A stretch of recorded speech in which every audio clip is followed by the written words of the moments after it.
Good noon everyone, welcome back to your beloved atomic chess speedrun. Boom boom, everyone is doomed. And without any further ado, let's get into today's content. First game we get a relatively experienced opponent. Knight f3. f6 is kinda forced. I was informed that knight f3 turns out to be the actual best first move for white, but the follow-ups aren't exactly easy to navigate and it is black who has the advantage in case white messes up even just one move during the opening phase. Let us see how this guy does his opening. Knight d4. Knight h6. This is still very forcing. g4. Aha. So knight h6 was to threaten knight g4 in case he goes knight b5, but since he played g4 himself, I cannot go knight g4 anymore as my knight will explode as soon as it captures the pawn. I'll use his own tactic against him. Bishop g2. d5. Knight e6. Bishop takes e6. This is still very forcing. I think I'm still somehow under his preparations, gonna need to make a random move to get out of his radar. d4. e5. e4. Knight a6. b4. c5. Okay, I doubt anyone would have prepared for c5 there. My position is complete chaos and aggressiveness. We can expect a blunder coming very soon from him. Or me. It's him. Knight g4. The only question now is whether I should trade my knight for 2 pieces plus a pawn, or just the queen. f3.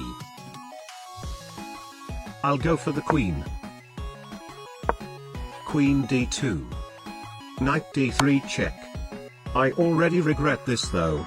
It's the same 9 points of materials, but numbers usually matter more in atomic chess. Never mind. First game is a win, second game let's go. Second game we get an 1800 rated rapid guy from India, and I believe that is a Paimon profile picture. Knight f3. f6. Knight d4. Knight h6. g4. It is the same thing all over again. b5. At least now we don't have to think. Bishop g2. Okay, so last game I played e5 here, and the guy responded with knight e6 forcing a trade, which is really bad for me because throughout the entire game, I seriously struggled to develop the remaining other bishop. So this game, c6 instead. Knight c3. He is baiting b4 so he can go knight b5. I'll attack the other knight instead. No more attack. Knight takes g4. d3. Bishop b4. a3. No need to move that bishop, if that pawn takes his knight also explodes. Castle. I'm baiting him to go bishop h6 gh6 rook g1 d5 bishop d5 bishop g4 f3 queen d7 fg4 queen g4 rook g4 rook f7 e4 rook g7. I'll win his queen back and we'll have an endgame where I'm up a bishop. And he immediately denied it.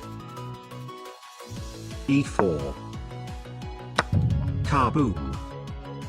Bishop a6. Rook g1. Queen e7. And I think I blundered a queen. Yep.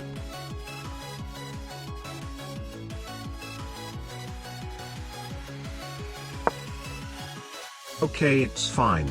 A battlefield needs no woman. My position is still much more active. It seems like castling is such a terrible idea in this mode even though the king is completely useless. Kaboom. b4. He's trading down. Knight a6. Rook takes g6. Very aggressive. And out of nowhere it seems materials are equal again. h5. d takes e4. That opens up the very critical d file. Rook d8. I have no idea what this guy is doing. queen sack is forced. Kaboom! So to sum up what's just happened, I blundered a queen, but now I'm up a rook. The rest of the game is fairly simple from here.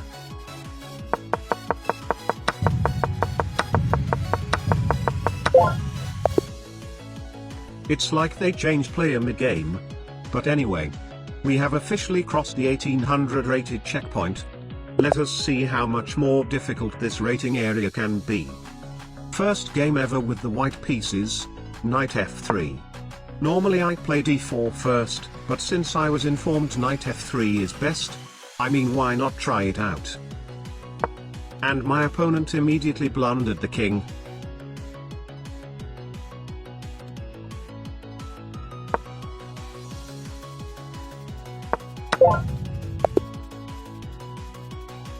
We'll try again next time. Aha!